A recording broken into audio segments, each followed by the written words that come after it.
Thank you so much for having us on. We're so excited.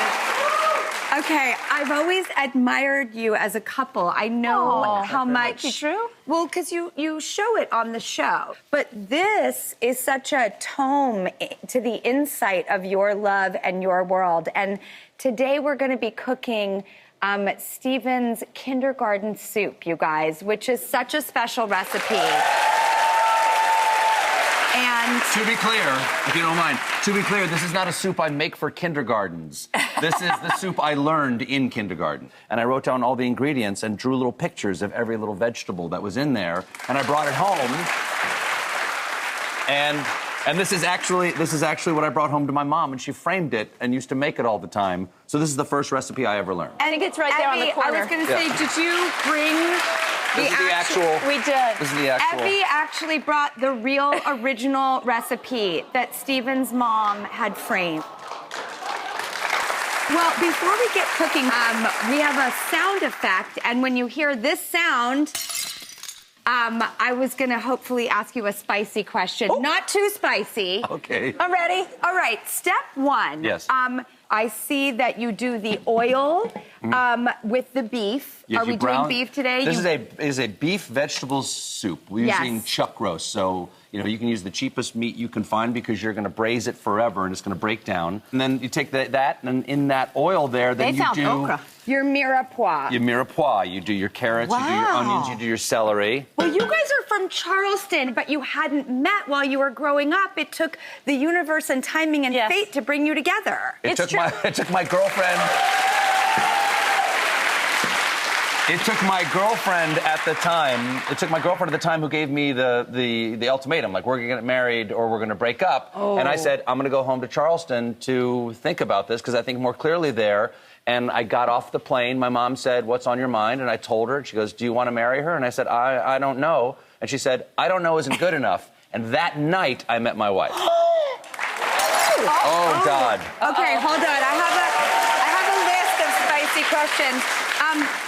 Since we're making vegetable soup, what do you think is the sexiest vegetable? Who goes first? You do. I think zucchini. I like zucchini. I'm a fan of peaches. It's so funny that you would mention that because we had a whole thing about how there's a new trend going around, which is that you put a peach in someone's grocery cart, and that's supposed to signal, I'm into you. No. And they're calling it peaching. I wouldn't put a peach in. I would put a pear in just to give, whoever it is, a preview of my body type.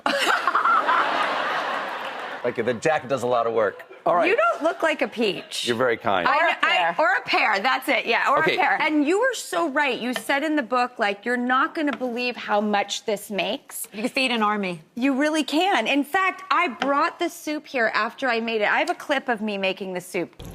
It's so colorful and happy. It's happy soup. Oh, this is what makes them so darn happy all the time. And here is me actually bringing this to work and feeding people at work. I brought trays and bowls around, and everybody got to eat the soup. I brought it in the next day. That's so sweet. Oh, sweet. Oh, okay, hold on. Oh, no. Okay. I'm ready. Name an animal that describes the other one's flirting. Something that hibernates. Around 9 o'clock every night, the blanket goes around. She lies down on the couch. She goes, no, don't turn it off. I'm still watching. What is he? Well, he's a Taurus. Maybe he's a bull because he's a Taurus. Mm-hmm.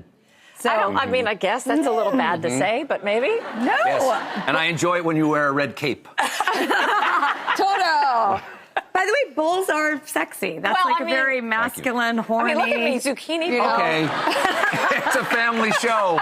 You know what I mean. Of course, we all know. Okay, so next, we want to accompany this with the cheese biscuits. Evie, this recipe is very near and dear to you because, like your mom, Stephen, and your mom, the beautiful dedication to your mom. Oh, thank you. This book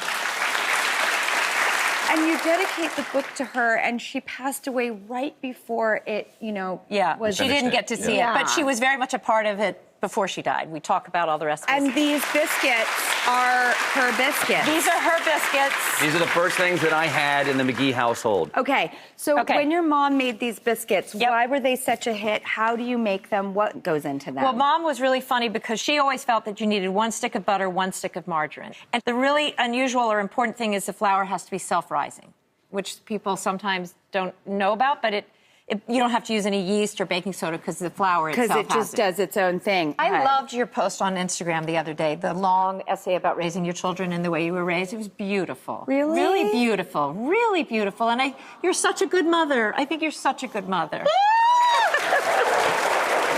really think you are. Well, on that note, we're going to go to a commercial break, and when we come back, what's the sexiest household chore? Oh. I know what you're going to say. What? No, just wait till we come back. All right, we'll be right back.